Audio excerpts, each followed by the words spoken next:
Evangelho, terça-feira da 8ª semana do Tempo Comum. O Senhor esteja convosco, Ele está no meio de nós. Proclamação do Evangelho de Jesus Cristo segundo São Marcos. Glória a vós, Senhor. Naquele tempo, começou Pedro a dizer a Jesus: Eis que nós deixamos tudo e te seguimos.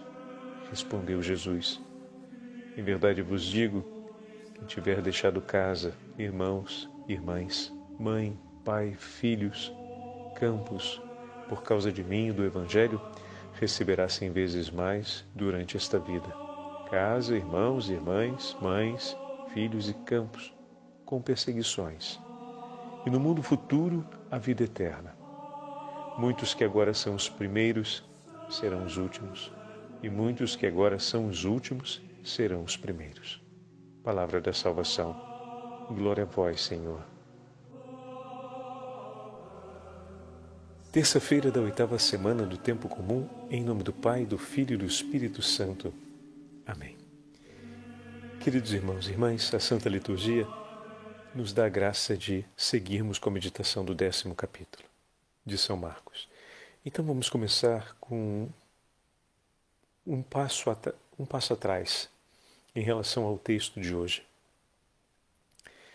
Os discípulos ontem ficaram muito espantados com aquilo que o Senhor lhes disse a respeito de que é muito difícil para os ricos entrarem no reino dos céus e na mentalidade de Israel as bênçãos concedidas por Deus a um homem e as riquezas eram sinais dessa bênção, significava que o Senhor o tinha em grande estima porque era justo aos olhos de Deus. Essa relação era uma relação conhecida e interpretada pelo povo, que muitas vezes estava associada ao conceito do mérito e do demérito diante de Deus para merecer a salvação, ou melhor, para ter direito à salvação, perdoe a redundância.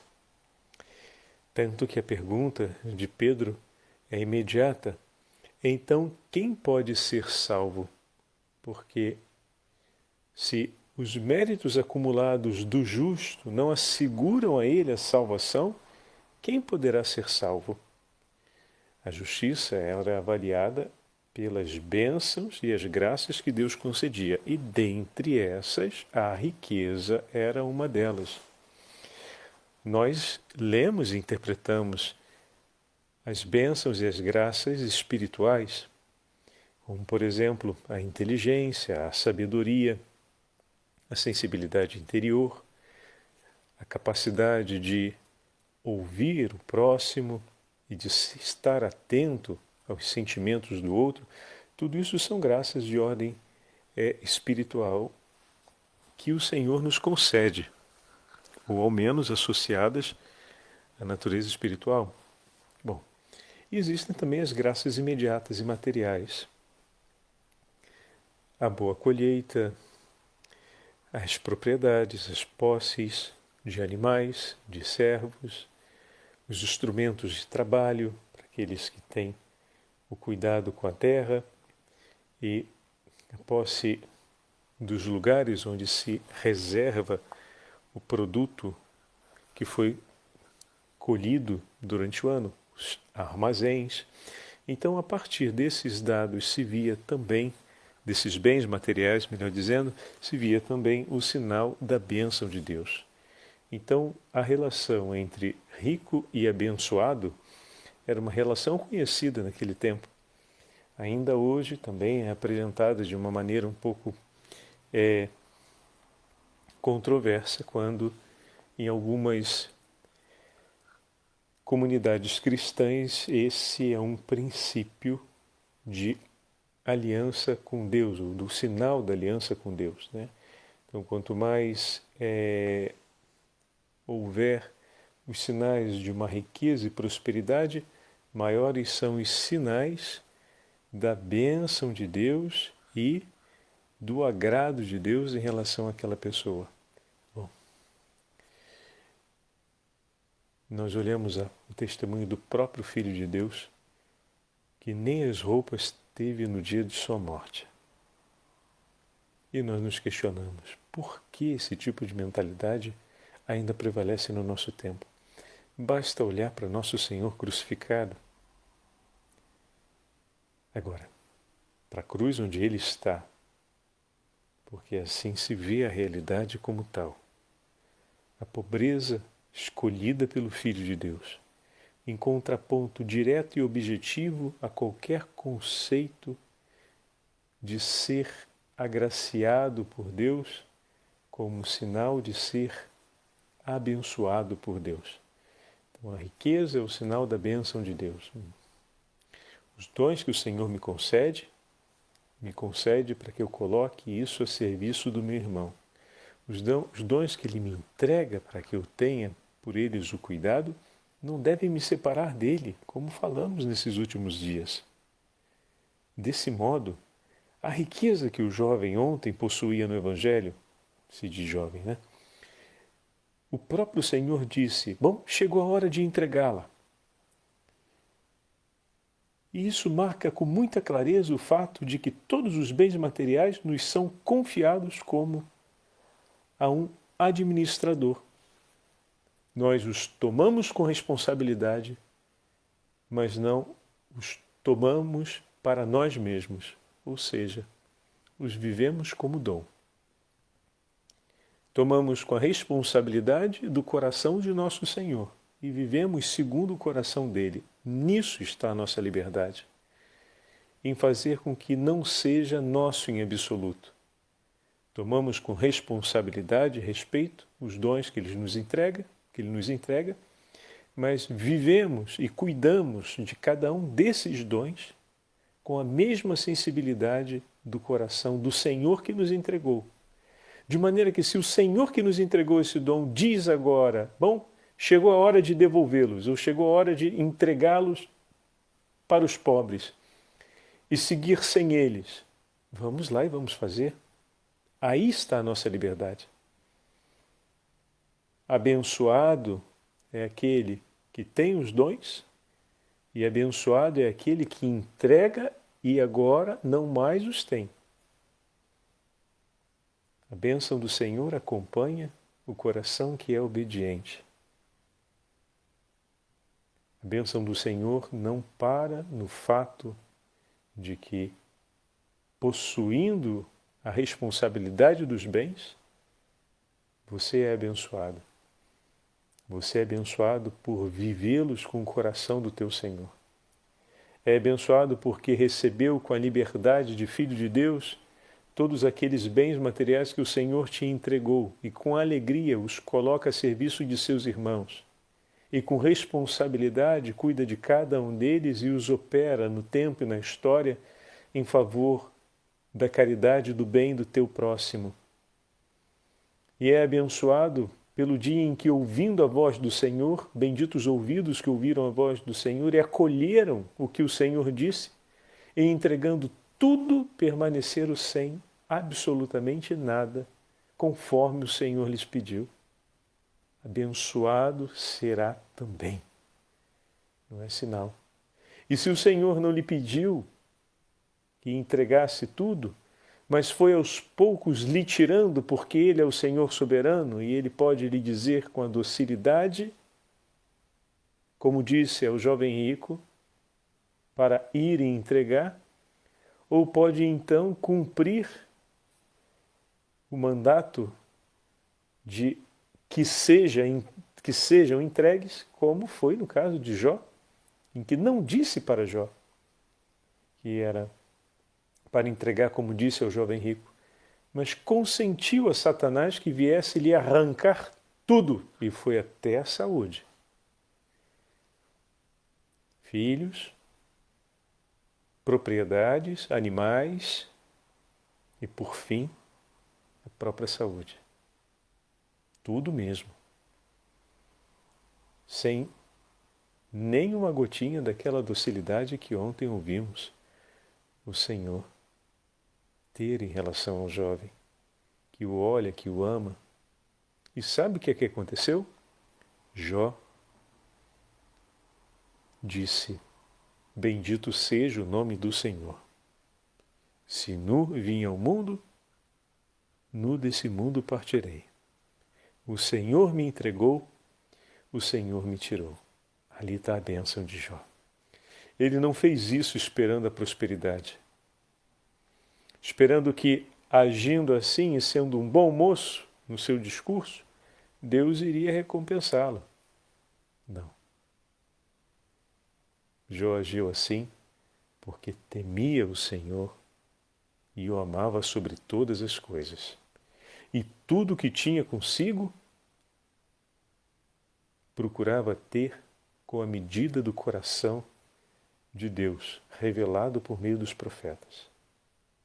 Nós hoje conhecemos o Filho de Deus e somos cristãos, recebemos o batismo, estamos unidos ao Senhor, conhecemos a revelação de maneira completa e sobre nós foi derramada a plenitude do Espírito Santo, para que nós sejamos como Cristo. Como vimos no último domingo, o discípulo não é maior do que o mestre, mas se empenhando pela fé e a caridade, se torna como seu mestre. O Evangelho de hoje começa com a declaração de Pedro, que fica perplexo junto com os demais discípulos por conta da afirmação do Senhor que desmonta a mentalidade que era aquela, mas não apenas conhecida, mas também vivida. E naquele momento Pedro, então, olhando para si, quase que impulsivamente diz: eis que nós deixamos tudo e te seguimos, Senhor.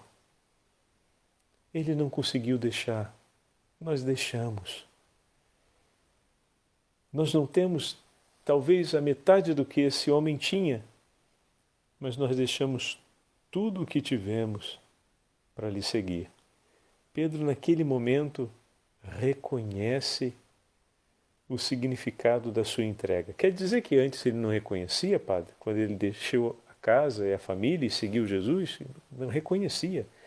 Mas esse é um momento de novo para reconhecer isso. Porque aqui está acontecendo uma mudança de mentalidade. O Senhor vai conduzi-los ainda ao caminho da radicalidade da pobreza. Lembra que nós falamos ontem? Vai e entrega tudo aos pobres e dessa forma você se torna pobre como eles. Só que não basta se tornar pobre para entrar no reino dos céus. Isso, como esmola, vai lhe assegurar um tesouro no céu. Olha que grande promessa que o Senhor nos faz. Porém, você que agora se tornou pobre, vai precisar aprender a viver a pobreza segundo o coração do Senhor. Não basta só ser pobre. Por isso a pobreza não salva ninguém. É preciso aprender a viver a pobreza segundo o coração do Senhor. A pobreza material, porque afinal ele foi e entregou tudo aos pobres e se tornou pobre como eles. Então existe uma pobreza material.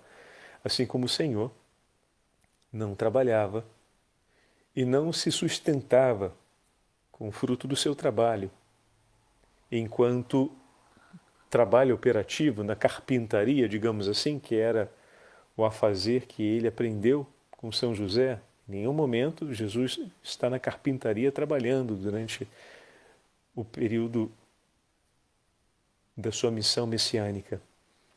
Então, isso significa que tudo o que recebia para o seu sustento necessariamente era oferecido por alguém. Era o gesto de amor de alguém. Quantas pessoas não dividiram o que tinham com Jesus para comerem um pouquinho quando estavam juntos? As pessoas não pagavam salário para ele, ele não tinha. Vivia literalmente da caridade. Mas como você e eu sabemos, as pessoas têm um coração de caridade. E todos aqueles, ou muitos daqueles, melhor dizendo, que acompanhavam Jesus, eram desvalidos, eram coxos, cegos, eram pessoas muitas vezes mendicantes. Mas tantos eram aqueles outros que caminhavam junto dele, que não sendo mendicante, mas tendo pouco, do pouco que tinham, dispunham com alegria em favor daqueles mais necessitados. E Deus, como sempre nos prometeu, multiplica e faz a abundância. Se o Senhor é capaz de multiplicar tantos dons espirituais no nosso coração, na nossa alma, como não poderá multiplicar os dons materiais? Já falamos isso numa meditação, né? Se Ele nos assegurou algo que não poderíamos por nós mesmos, que é a salvação pela paixão, morte e ressurreição de seu Filho, o que não irá nos assegurar das necessidades materiais por caridade? Sobre isso não temos que ter medo ou dúvidas. Mas uma coisa que precisamos é aprender com Ele. Primeiro obedecer, ouvi-lo e obedecer. E se Ele pediu para tudo entregar, o que Ele lhe pedir, vai, faz. Não tenha medo. Se, como esses dias celebrava a missa no hospital e falava exatamente sobre essa imagem, se o Senhor nesse momento vem e lhe pede a sua saúde ou parte da sua saúde, entrega a Ele. Dá um frio na barriga enorme. Porque se tem algo que nos deixa muito desconcertados e inseguros, é ter que abraçar um tempo de sofrimento pela doença. Mas se o Senhor naquele momento te pede isso, te pede que você entregue sua saúde, entrega, sem medo. Renova a tua confiança no Senhor, dizendo: Senhor, eu confio em Ti. Surgiu isso, surgiu esse problema, surgiu essa doença, surgiu esse tempo em que uma parte da minha saúde evidentemente me deixa. Eu não a tenho mais comigo, o Senhor pegou. Bom, bendito seja o Teu santo nome, Senhor. Minha vida está em Tuas mãos. No momento em que os discípulos deixaram tudo para seguir Jesus, não se deram conta do quanto a vida deles estava se tornando cada vez mais uma vida nas mãos do Senhor, até nas realidades mais simples e materiais, quanto mais nas realidades espirituais. E essa frase de Pedro é aquele momento em que talvez a gente diga no popular, em que cai a ficha, em que ele se dá conta, mais uma vez, de que ele deixou tudo. Eis que nós deixamos tudo, te seguimos. E agora Pedro olha novamente aquilo que ele realizou à beira do lago, à beira do Mar da Galileia, ao seguir Jesus.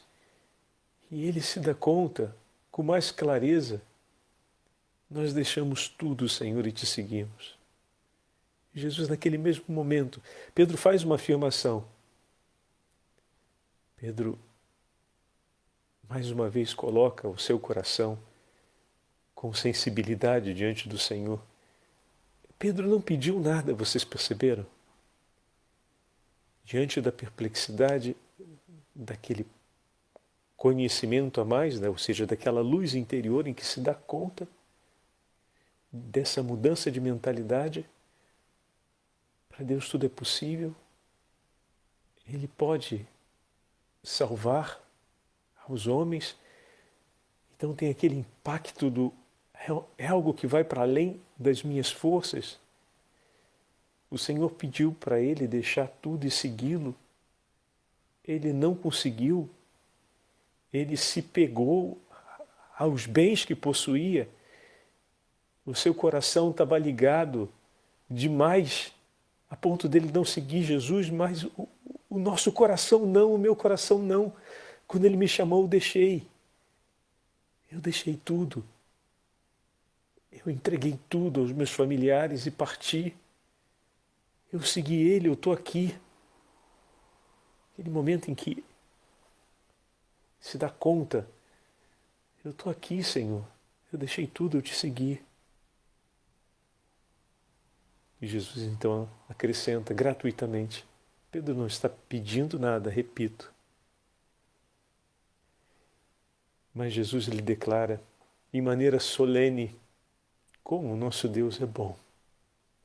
Em verdade vos digo, Nós já sabemos que essa é a forma solene com a qual o Senhor faz as declarações no Evangelho. Em verdade vos digo que não há quem tenha deixado casa, irmão e irmã, mãe, pai, filhos ou terras por minha causa ou por causa do Evangelho, que não receba 100 vezes mais desde agora, neste tempo. E ele repete então os mesmos bens materiais, casas, irmãos, irmãs, mãe, filhos e terras, com perseguições. E acrescenta algo que é evidente. Se deixamos por causa do Evangelho, é porque o amamos mais que tudo nessa vida. E se o amamos mais que tudo nessa vida, todos aqueles que odiarão o Evangelho, odiarão também aqueles que o amam. E dessa forma serão perseguidos tal e qual. E no mundo futuro, não para por aí, o Senhor ainda acrescenta, e no mundo futuro, a vida eterna. E Nossa Senhora de Fátima falou para os pastorinhos que não assegurava a eles alegrias nessa vida, mas as garantia em plenitude na vida futura. Oh, meu irmão e minha irmã, bendito seja o nome do Senhor se hoje a gente está conseguindo se dar um pouco mais conta do quanto ao longo dessa vida nós estamos deixando por Jesus e pelo Evangelho, e que o bom Senhor continue nos inspirando e conduzindo nesse propósito da entrega total e nos ensine a perfeita obediência e a perfeita pobreza, agradável aos olhos de Deus. Concluo com essas palavras da revelação do Pai, de Deus Pai, a Santa Catarina de Sena, no livro do Diálogo. Santa Catarina de Sena então ouviu Deus dizer-lhe assim: quando Pedro lhe disse, vê como nós deixamos tudo para te seguir, a minha verdade respondeu. A minha verdade é como o Pai se refere a Jesus. A minha verdade respondeu-lhe: todo aquele que tiver deixado casa, irmãos, irmãs, mãe, pai, filhos ou terras, por minha causa e por causa do Evangelho, receberá 100 vezes mais já neste mundo, e no mundo futuro a vida eterna. Como quem diz, Pedro, fizestes bem em deixar tudo, pois é a única maneira de alguém me seguir, de fato. Em troca, eu dar-te-ei já nesta vida 100 vezes mais. E o que é, minha filha querida, este 100 vezes mais, ao qual é ainda acrescentado a vida eterna? O que queria dizer a minha verdade com isso? O que queria dizer meu filho com isso? Estaria a falar de bens temporais? Não me parece. Embora eu por vezes os multiplique em benefício daqueles que são generosos com as esmolas. Então falava de quê? Ouve bem, minha filha. Aquele que me dá a sua vontade, dá-me uma única coisa, e eu, em troca dessa coisa única, dou-lhe 100. Agora, por que o número 100? Porque é um número perfeito, ao qual nada pode ser acrescentado, a não ser que se volte ao início da contagem. Também a caridade é a mais perfeita de todas as virtudes. É impossível alguém elevar-se a uma virtude mais perfeita do que a caridade, e só se pode aumentar a sua perfeição voltando ao princípio no conhecimento pessoal e dando início a uma nova centena de méritos. Em outras palavras, fazendo-se pobre, entregando-se outra vez por inteiro. Mas acaba-se sempre a contagem quando se chega ao número 100. É esse o cêntuplo que eu dou ao que me entregaram o de sua vontade própria, seja pela obediência comum, seja pela obediência em particular. E com este cêntuplo chegareis à vida eterna. Este cêntuplo, eu lhe digo, minha filha, é o fogo da caridade divina.